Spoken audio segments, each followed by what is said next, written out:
In the morning, markets that once bustled with activity in Shanghai, Nantong, and Taiyuan are left with nothing but emptiness. Stall owners sit beside piles of goods, yet no one stops. Stores that have been open for less than 3 months are being forced to shut down one after another, with 4 lease signs lining the storefronts, and almost no shops still operating along entire streets. Even seafood markets that used to overflow with crowds now see only a scattering of sightseers.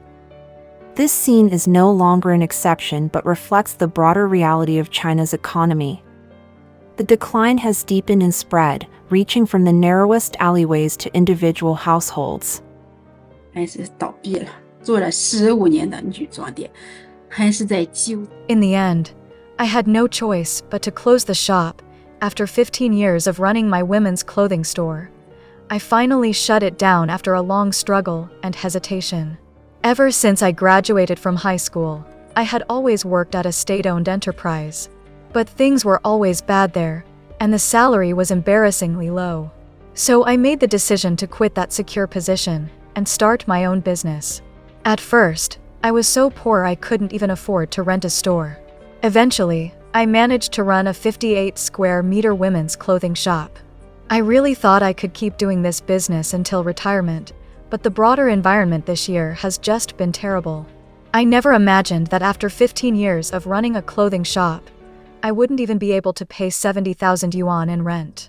Business this year has been especially bad, and I've completely lost my confidence.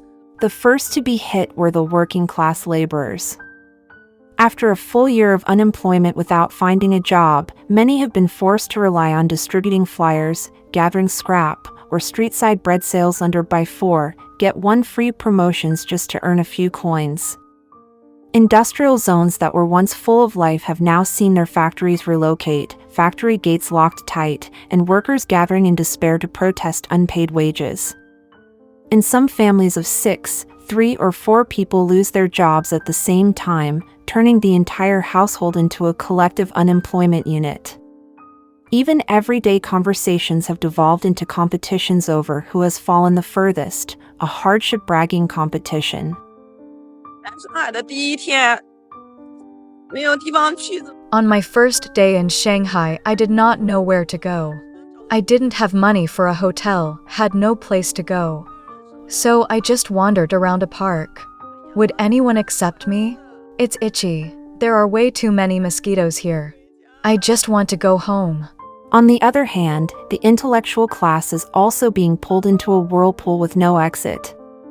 At job fairs, thousands of people crowd in, and scenes of PhD holders and students from top universities competing for delivery or manual labor jobs show that the labor crisis has reached a scale beyond imagination. In Shanghai, intersections at red lights are packed tightly with groups of delivery riders, many of whom were once engineers, master's graduates, or even PhDs. The saying in Shanghai, "You need at least a university degree to be a food delivery courier," is no longer a joke, but a reflection of a cruel reality. I was born into this world, and I have been struggling to survive in this society. No matter how heavy the rain may fall, I still have to scurry about and continue wandering merely to survive. After studying abroad for 10 years, I have returned and now work in food delivery. I went to the UK at age 14 and spent 10 years there. I went to middle school, high school, and university in Britain. And now that I've returned, I have brilliantly become a Meituan delivery rider. My fellow Meituan couriers, starting today, I'm joining you on the road. From livestock and agriculture to the service sector, traditional industries have all fallen into a situation where everything results in a loss. Farmers lament that even if they raise cattle, pigs, chickens, or ducks, they cannot make a profit because imported products flood the market and domestic meat cannot compete on price. Restaurants, bars, and KTV venues that once made large profits are now quietly shutting down one after another. Some people invested hundreds of thousands of yuan to open a shop, only to last a few months before being forced to withdraw and face bankruptcy with tears. In this way, the vicious cycle of worker unemployment, shrinking consumption, stagnation in the service industry, worsening business conditions continues to expand, pushing society as a whole toward the edge. What happened today in Shuanan town was utterly sudden. With substantial capital invested, and the Shanghai International KTV, which covered nearly 10,000 square meters, finally shut its doors today and disappeared from the entertainment world. Inside, there were hundreds of sofas and tea tables, and around 100 sets of audio equipment. On August 24th, the large Barcom KTV facility behind me in Taishan, Zhengmen, an integrated hotel entertainment complex covering 15,000 square meters, officially announced it was shutting down. Everything inside will be disposed of within 3 days. Let me show you all what's inside. Despair is clearly visible even in everyday life. Many households can no longer afford meat and sustain themselves solely on pickles and vegetables. Some students working part-time receive meals instead of wages. A young man in Hunan was hired at a Huawei factory for 3.3 yuan an hour, earning less than 800 yuan a month, working 7 to 8 hours a day without a single day off for an entire year.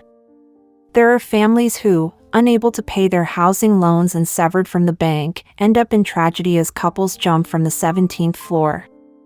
What is even more alarming is that death no longer shocks society. News of young people committing suicide by jumping becomes a topic for only a few minutes before people dismiss it as something ordinary, part of everyday life. Can you believe that 3,000 yuan ballooned into 250,000? A dance instructor in her early 20s borrowed just 3,000 yuan from an online loan platform. And a few months later, she already had to pay back 7,000. Her salary was only 4,000, so she had no choice but to take on new loans to cover the old ones. 3 years went by, and her debt shot up to 250,000 yuan. She had managed to repay 80,000 little by little, but a remaining debt of 170,000 yuan still remained. In the end, unable to endure the vicious verbal abuse and threats from the online loan providers, she chose to end her life, losing everything at the peak of her youth. The harm these online loans cause is truly devastating. If you also have online loans, you must take measures as soon as possible.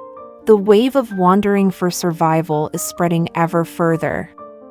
Chinese people are no longer competing only within their own country, but even traveling to Africa, grilling corn at 1.5 yuan per cob, and competing with local residents for a living. A nation once called the world's factory is now sending tens of thousands of people to the Black Continent to scramble for basic sustenance, and that scene itself is the most stark evidence of decline. Today I'm here at the Sunny Produce Market in Africa, selling our tofu. This tofu is made by our own tofu processing team. Normally, we supply it exclusively to Chinese-oriented supermarkets, but every Sunday, we also bring it to this local market. A lot of Chinese people here sell vegetables, tofu, bean sprouts, and the like. Chinese society is like society seated on the crater of a volcano, accumulating energy toward an eventual explosion. The Chinese economy is no longer merely in a recession but has entered a stage of great decline, where even hope has vanished. Empty markets, abandoned factories, and the common people sustaining themselves on pickled vegetables, each of these scenes reflects the harsh truth that the development model built on debt, real estate, and exports has completely collapsed. Meanwhile, the regime continues to flaunt military parades, build up the navy, and pour vast sums into overseas aid, even as the people at home sink deeper into hardship. As many bitterly acknowledge, unless this system collapses, the Chinese economy and the lives of its citizens will continue sliding into the abyss.